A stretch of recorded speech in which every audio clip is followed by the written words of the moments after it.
Good day, everyone. The research study titled Enduring Against the Odds, Phenomenologizing the Experiences of Women Academic Leaders in a VUCA Environment, explores the lived experiences of women academic leaders as they navigate the volatile, uncertain, complex, and ambiguous realities of higher education.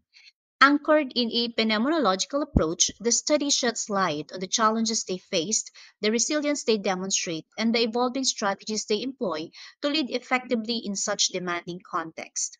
The study was spearheaded by yours truly, Annalyn Inarda, and conducted over a period of 6 months, was implemented with a total budget of 48,200, made possible through the support of University of Rizal System.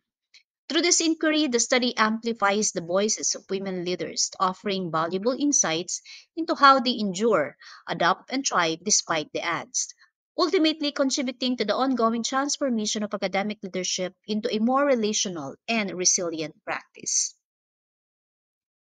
Unprecedented changes occur in the global landscape of academic leadership, and the Philippines colleges and universities run by the government operate in a volatile, uncertain, complex, and ambiguous environment. The pressure brought to higher education institutions has grown through the years, tightened by the external environment in a VUCA context. VUCA is a term that displays many dimensions that lead to unpredictable environment that are hard to understand. The occasion embodies the quick shifting and inevitable dynamics in society, economy, politics, and technology. The US military first conceptualized VUCA to describe a condition. Their contemporary set was then challenged with a volatile, uncertain, complex, and ambiguous environment. After its inception, it was adopted by various fields, including social sciences, to relate to strategic decision making and problem solving.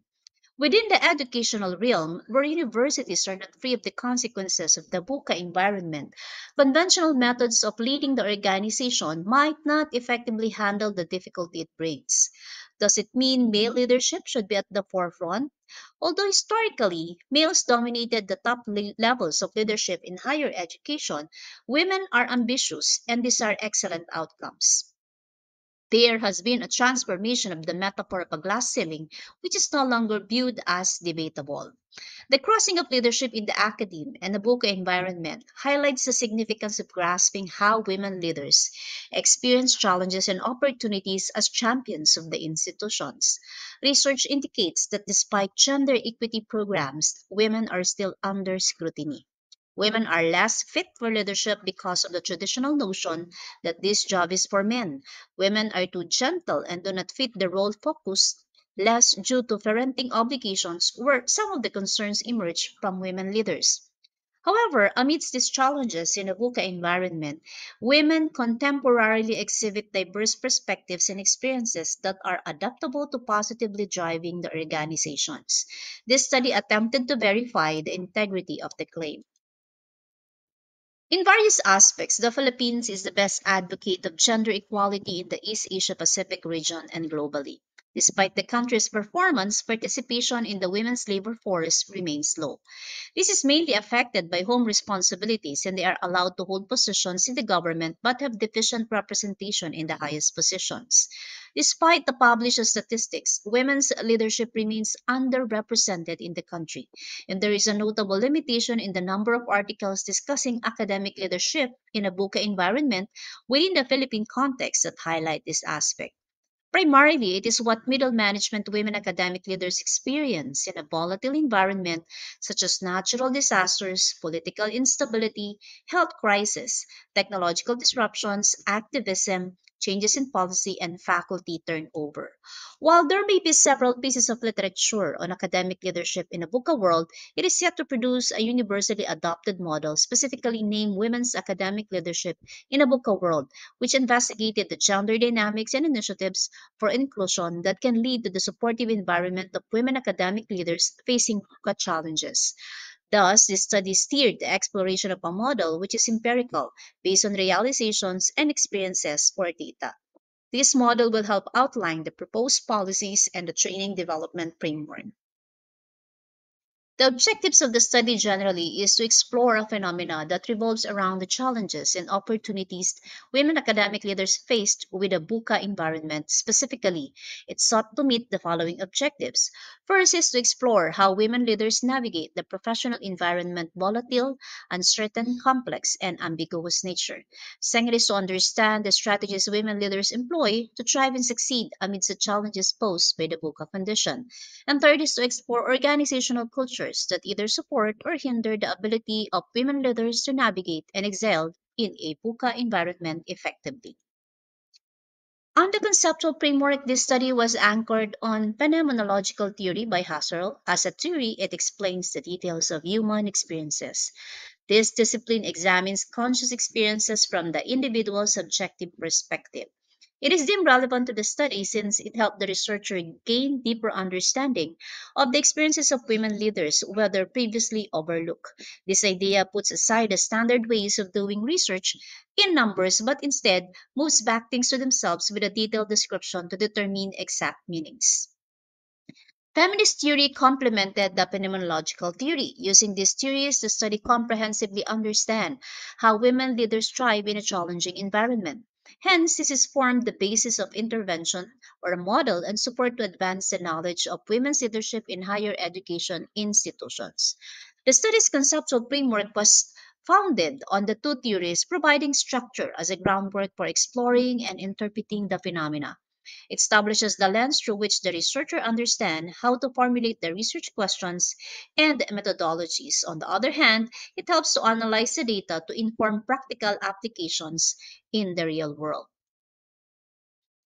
For the methodology, specifically phenomenology, was designed or was used as employed to understand the natural occurrences.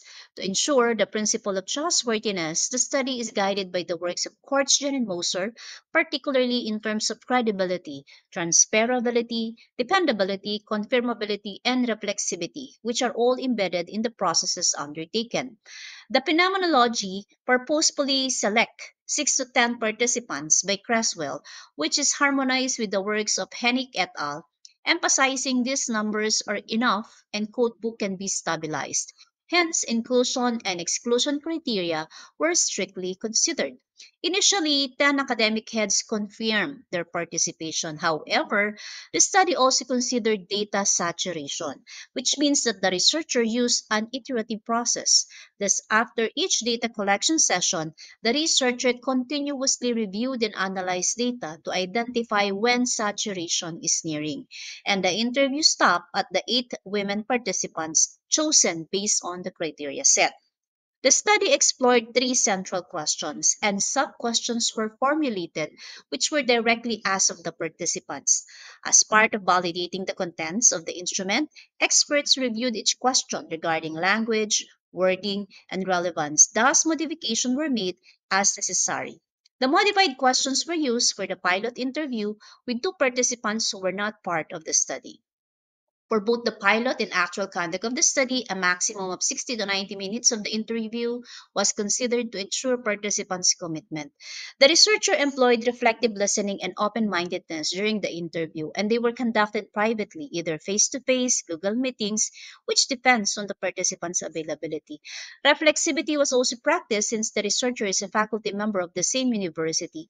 Before the interview, the researcher reflected on her positionality and maintained a reflexive journal to review changing perspectives.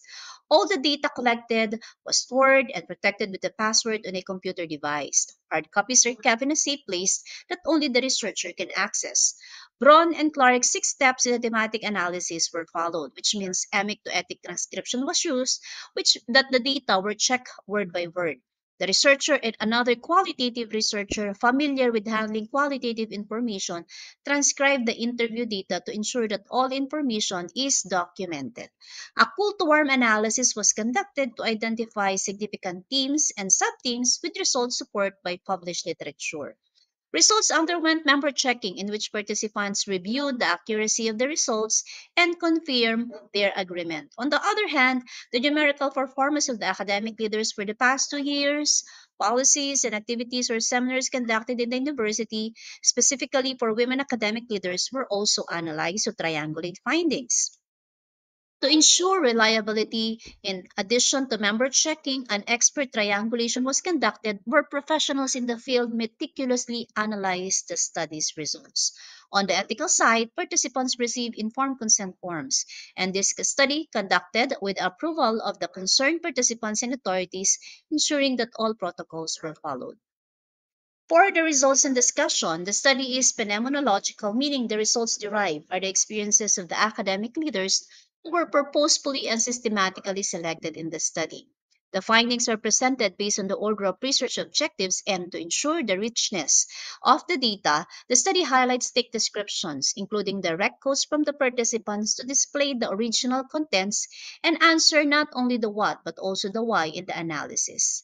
For the objective number one, women academic leaders in the VUCA environment demonstrate adaptability and emotional resilience by balancing institutional responsibilities, stakeholder needs, and family life.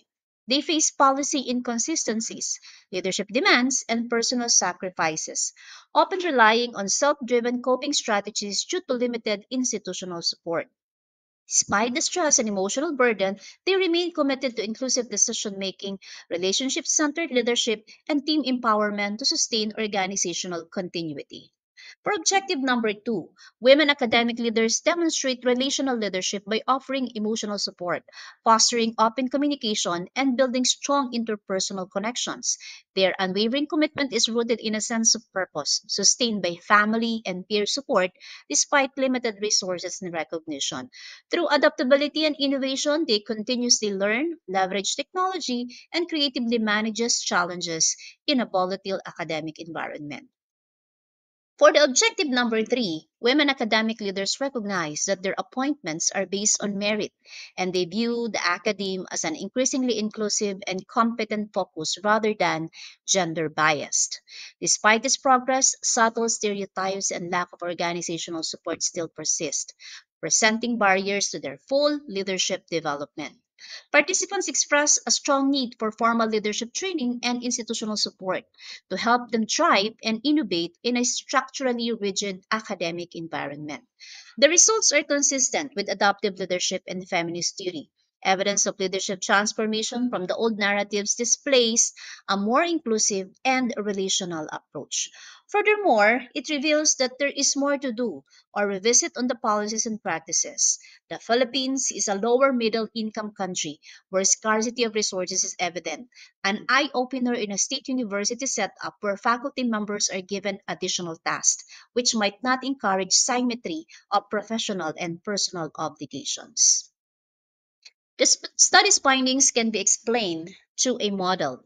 The RISE model summarizes the experiences of women academic leaders by highlighting four core themes: resilience, innovation, support, and empowerment, which are all rooted in the challenges and strategies they face in a VUCA environment based on the findings of the study. Visually, the model presents leadership as a louder climb amid turbulent conditions where internal competencies and external enablers help women overcome structural and cultural barriers. Aligned with feminist theory, the model emphasizes women's visibility, agency, and relational leadership, redefining power through both authority and approachability. For the recommendation of the study, despite the university's long-standing commitment to the Gender and Development Program and its associated activities, a significant gap remains in advancing women to academic leadership positions. The institution may review its GAD programs to ensure this can also be translated to mean support for women leaders. The work balance issue can be addressed by introducing dedicated rest days at the university, which would be taken without deduction from salary or leave credits. 2 days of annual leave, which can be used to take a break from work and spend quality time with family. The third one is a program could be created to enhance the skills of women academic leaders, which can be named as CRS Gender Leadership Advancement Program. Third, the RISE model should undergo three-tiered validation and involving current women academic leaders, gender resource person, and faculty members of gender courses. And lastly, future researchers might consider longitudinal interviews to capture the perceptions of academic leaders in a changing environment. That ends my presentation. Thank you for listening. I'm now ready for your questions and suggestions.